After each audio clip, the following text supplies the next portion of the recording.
ప్రతి ఇయర్ సంక్రాంతికి సినిమాస్ అంటే పోటీయే ఉంటుందన్నమాట. సో, మా సినిమా వస్తది, మా సినిమా వస్తది అని చెప్పి మాక్సిమం 2 మంత్స్ నుంచే పోటీ నడుస్తూనే ఉంటది సంక్రాంతికి స్లాట్ బుక్ చేసుకోవడం కోసం. అయితే ఏంటంటే ఈ ఇయర్ సంక్రాంతి ఆల్రెడీ బుక్ అయిపోయిందని చెప్పాలి. ఎందుకంటే 'గేమ్ చేంజర్', 'డాకు మహారాజ్' అలానే సంక్రాంతికి వస్తున్నామని ఈ 3 సినిమాలు అయితే కన్ఫర్మ్ డేట్ బుక్ చేసేసుకున్నాయన్నమాట. అయితే బిఫోర్ నుంచి కొన్ని న్యూస్ రొటేట్ అవుతూనే ఉన్నాయి. ఏంటంటే సందీప్ కిషన్ గారిది 'మజాకా' సినిమా రాబోతుందని, లేదంటే ఇంకో సినిమా రాబోతుందని ఇలా సంక్రాంతి స్లాట్స్ బుక్ చేసుకోవడం కోసం ప్రతి హీరో అలాగే ప్రతి నిర్మాత ఏంటంటే ట్రై చేస్తున్నారు. బట్ వాళ్ళకి దొరకట్లేదు అనమాట. అయితే ఇప్పుడు ఈ 3 ఫిక్స్ అయిపోయిన తర్వాత ఇప్పుడు ఏంటంటే ఇంకా ఏ మూవీస్ రావనుకున్న టైంలో అజిత్ గారి మూవీ వచ్చింది. సో మేము వస్తున్నాం సంక్రాంతికి, జనవరి 10th మేము వస్తామని చెప్పి వాళ్ళు చెప్పారనమాట. అంటే అఫీషియల్గా అనౌన్స్ చేయలేదు కానీ మేము వస్తున్నామని చెప్పారు, వాళ్ళు హింట్ ఇచ్చారు. బట్ వాళ్ళు ఎప్పుడు వస్తామని చెప్పారో అప్పుడు 'గేమ్ చేంజర్'కి కొంచెం ఎఫెక్ట్ పడే ఛాన్స్ ఉందని చెప్పి ఫ్యాన్స్ కొంచెం భయపడడం స్టార్ట్ అయ్యారనమాట. ఎందుకంటే ఇప్పుడు 'గేమ్ చేంజర్'కి ఎఫెక్ట్ పడుతుందా లేదా నేను చెప్తా చూడండి. ఏంటంటే ఇప్పుడు 'గేమ్ చేంజర్' సినిమా తమిళనాడులో కూడా గ్రాండ్గా రిలీజ్ అవుతుందన్నమాట.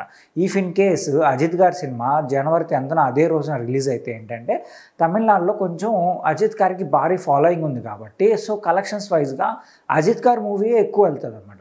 సో అప్పుడు ఏంటంటే 'గేమ్ చేంజర్' బుకింగ్స్లో కానీ లేదంటే టికెట్స్లో కానీ కొంచెం ఎఫెక్ట్ పడే ఛాన్స్ ఉంది. సో అది ఫస్ట్ డే కలెక్షన్స్ పైన ఎఫెక్ట్ పడవచ్చు. ఇఫ్ ఇన్ కేస్ అంటే ఫస్ట్ డే సెకండ్ డే వరకే చెప్తున్నాను. ఎందుకంటే ఒకవేళ హిట్ టాక్ వచ్చిందంటే మళ్ళీ ఏ సినిమా ఆపలేదన్నమాట. ఎందుకంటే శంకర్ గారికి అక్కడ మంచి ఫాలోయింగ్ ఉంది, అలాగే రామ్ చరణ్ గారికి మంచి ఫాలోయింగ్ ఉంది కాబట్టి హిట్ టాక్ వచ్చిందంటే మళ్ళీ ఏ సినిమా వచ్చినా కూడా అది లాంగ్ రన్లో కొట్టుకెళ్ళిపోతుంది.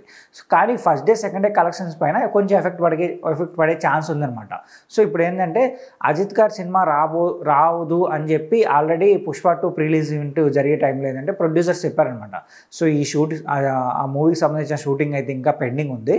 సో మేము ఇంకా పోస్ట్ ప్రొడక్షన్ వర్క్ జరుగుతుంది.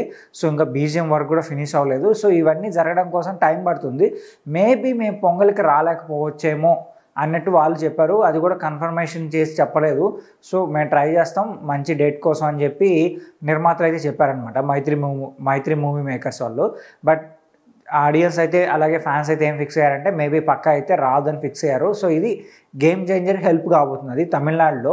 సో తమిళనాడులో ఏంటంటే ఇప్పుడు 'గేమ్ చేంజర్' మూవీ పెద్ద మూవీగా రాబోతుంది కాబట్టి సో కలెక్షన్స్ని బాగా పుల్ చేయొచ్చు అనమాట. ఎందుకంటే సినిమాలో ఏంటంటే ఎస్జే సూర్య గారు ఉన్నారు. ఎస్జే సూర్య గారికి మంచి మార్కెట్ ఉంది, అలాగే శంకర్ గారికి కూడా మంచి మార్కెట్ ఉంది కాబట్టి, అది కాక కార్తిక్ సుబ్బరాజ్ గారు ఇచ్చిన స్టోరీ కాబట్టి ఎందుకంటే ఇంకా ఈ విధంగా 'గేమ్ చేంజర్'కి అక్కడ మంచి ఫాలోయింగ్ దొరికే ఛాన్స్ ఉంది. సో మంచిగా హిట్ కొట్టే ఛాన్స్ కూడా దొరికిందనమాట. ఇప్పుడు మనం తెలుగు వరకు చూసుకున్నాం అనుకో, ఇఫ్ ఇన్ కేస్ అజిత్ గారి సినిమా మన తెలుగులో కూడా రిలీజ్ అయింది, ఒకవేళ వాళ్ళు డేట్ అనౌన్స్ చేసి సంక్రాంతికి మేము వస్తున్నాం అని చెప్పి డేట్ అనౌన్స్ చేసి ఒకవేళ రిలీజ్ చేశారే అనుకోండి ఫర్ సపోజ్. సో అప్పుడు ఏమైపోతుందంటే మైత్రి మూవీ మేకర్స్ కూడా ఇక్కడ మంచి ఫాలోయింగ్ ఉంది కాబట్టి వాళ్ళ చేతిలో కూడా కొన్ని థియేటర్స్ ఉన్నాయి కాబట్టి సో వాళ్ళు కూడా మ్యాక్సిమం థియేటర్స్ని వాళ్ళు హోల్డ్ పెట్టుకుంటారు. అలా పెట్టుకోవడం వల్ల ఏమవుతుందంటే 'గేమ్ చేంజర్' కానీ అలా 'డాకు మహారాజ్' కానీ లేదంటే సంక్రాంతికి వస్తున్న సినిమాకి కానీ కొన్ని థియేటర్స్ తగ్గచ్చు అనమాట. ఇఫ్ ఇన్ కేస్ ఆ సినిమా రాకపోయిందంటే ఆ సినిమాకి రావాల్సిన థియేటర్స్ కూడా ఈ మూవీస్కి వెళ్ళిపోతాయి. సో అప్పుడు ఏంటంటే కలెక్షన్స్ పరంగా కొంచెం ఈ 3 మూవీస్కి హెల్ప్ అవుతుంది అనమాట. సో అందుకోసమే అందరూ ఏమన్నారంటే అజిత్ గారి మూవీ రాకుండా ఉంటేనే బాగుంటుందని చెప్పి చాలామంది సోషల్ మీడియాలో కూడా చెప్పారనమాట. మేబీ వాళ్ళు ఆ మాటలు విన్నారో లేకపోతే అది నిజంగానే షూటింగ్ డిలేస్ జరుగుతున్నాయో తెలియదు కానీ సో వాళ్ళు కూడా ఏంటంటే సరే పోస్ట్పోన్ చేసుకుందామని ఫిక్స్ అయ్యారనమాట. సో అజిత్ గారి మూవీ అయితే రావట్లేదు. బట్ అజిత్ గారిది ఇంకో మూవీ కూడా షూటింగ్ అయిపోయి అది కూడా పోస్ట్ ప్రొడక్షన్ వర్క్లో ఉందన్నమాట. ఇఫ్ ఇన్ కేస్ ఆ మూవీ వస్తే మాత్రం ఆ మూవీ రిలీజ్ అయితే మన తెలుగులో ఎటువంటి ఎఫెక్ట్ అయితే పడదు. ఎందుకంటే ఆ మూవీకి మన తెలుగులో అసలు బజ్జే లేదు. ఆ మూవీ వస్తుందని ఎవరు యాక్ట్ చేస్తున్నారని కూడా ఓన్లీ అజిత్ గారు ఉన్నారని తెలిసి మాత్రం, అంతేగాని ఎవరు హీరోయిన్ ఎవరైనా ఈ విషయం కూడా పెద్దగా ఎవరికి తెలియదు అనమాట. సో అది ఒకవేళ ఆ మూవీ రిలీజ్ అయితే తమిళ్ వరకు కొంచెం ఎఫెక్ట్ పడవచ్చు. సో తమిళ్లో 'గేమ్ చేంజర్' మూవీ ఉంది కాబట్టి సో ఆ మూవీ వరకు ఏమైనా కొంచెం ఎఫెక్ట్ జరగచ్చేమో కానీ తెలుగు వరకు అయితే ఎటువంటి ఎఫెక్ట్ అయితే ఉండదన్నమాట ఒకవేళ ఆ మూవీ వస్తే. బట్ చూద్దాం మరి. ఆ మూవీ కూడా కొంచెం పెండింగ్ అయ్యే ఛాన్సెస్ ఉంది అని తెలుస్తున్నారు. బట్ ఆ మూవీ కూడా రాదు. బట్ ఒకవేళ ఇఫ్ ఇన్ కేస్ వచ్చినా కూడా పెద్ద ప్రాబ్లం లేదు. 'గేమ్ చేంజర్' పక్కా అక్కడ మంచి బ్లాక్ బస్టర్ కొడుతుంది, అందులో ఎటువంటి సమస్య అయితే లేదు. అయితే మీరు ఈ విషయం పైన మీరేమనుకుంటున్నారు? ఒకవేళ అజిత్ గారి మూవీ వస్తే ఎలా ఉండబోతుంది, ఒకవేళ రాకుండా ఉంటే ఎలా ఉండబోతుంది అని మీరేమనుకుంటున్నారో కింద కామెంట్ చేసి చెప్పండి.